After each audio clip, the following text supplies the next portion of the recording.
یک مخلوق ضعیف، یک مخلوق غیر مرئی دیده نمیشه. میدانی که الله قادره؟ میدانی که الله قدرت داره که انسانها را چگونه تنبیه کنه؟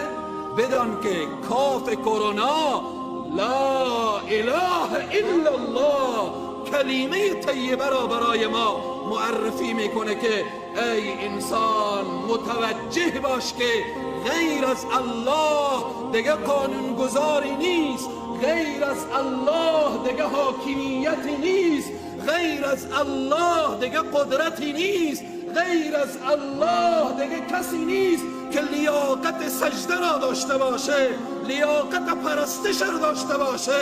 فقط الله است که دارای قدرت کامله است. کافش کلمه طیبه هست، کلمه طیبه رجوع به الله، رجوع به الله یعنی توبه. میخوای کرونا از این شهر بره، توبه کن.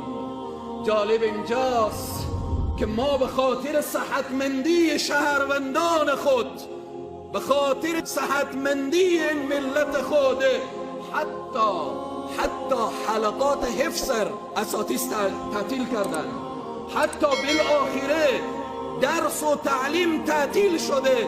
من تعجب به این میکنم که میگه جمهوری اسلامی، شما کسانی که مسئولیت دارید، مکتبم تعطیل، مدرسم تعطیل، دارالفاظم تعطیل، همه اینها تعطیل، بچه خانیم تعطیل، همه تعطیل. مردم داخل خانه های خود بشین سریال نگاه کنه؟ چرا رسانه های مبتذل تعطیل نمی کنید؟ اگه میخوایی که این مرض دفع بشه، چرا به رسانه ها دستور نمیدهن که رسانه ها تلاوت قرآن داشته باشه؟ چرا دستور نمیدن که رسانه ها مسائل دینی و احکامات اسلامی رو به نشر برسانه؟ اینها اسباب به وجود آمدن مرض نیست. اینهایی که به رسانه های مبتذل همه تعطیل، غیر از رسانه های مبتذل، رسانه های صوتی و تصویری، زن بخوانه، برقص، موسیقی، پایکوبی، همه بالاخره داخل خانه ها بنشینن تلویزیون نگاه کنن. کرونا ریو به ما این پیام داره، رجوع به الله. رسانه هایی که لجام گسیخته هستی، قبل از این که این عذاب الهی به سراغ شما بیایه، رجوع کنید به الله. کافش کلمه طیبه، رجوع به الله که همانا توبه هست.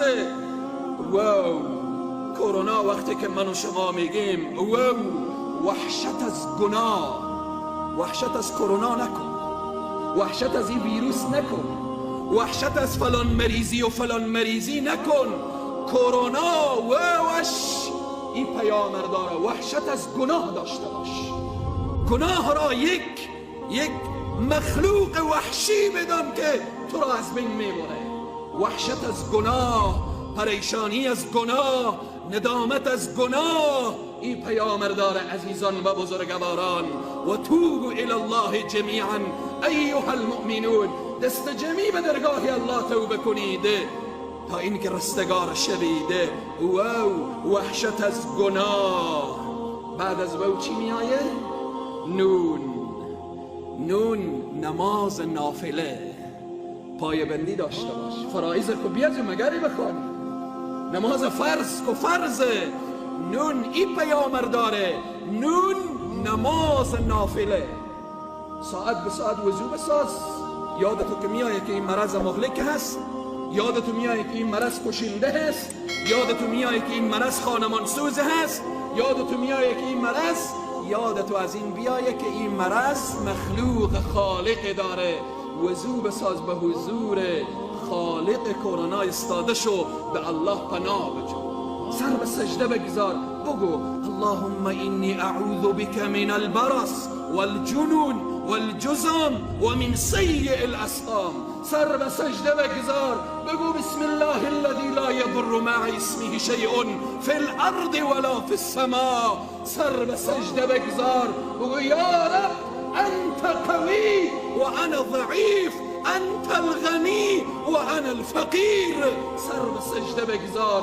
پس نون کرونا نماز نفل، پایبندی به نماز نفل هست. الف اخیرش کرونا، الف اخیرش، الف اخیر استغفار هست. استغفار داشته باش.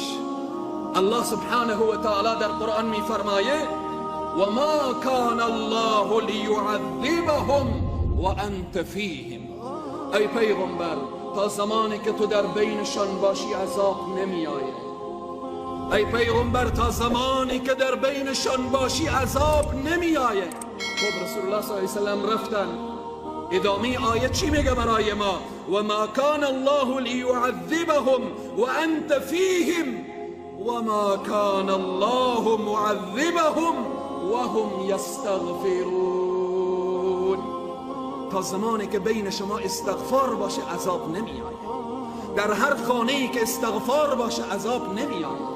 در هر دوکانی، در هر موتری، در هر جلسه، در هر زندگی که استغفار باشه عذاب نمی آید. عزیزان و بزرگواران، استغفار، استغفر الله و اتوب الیه، این ورد زبان تو باشه.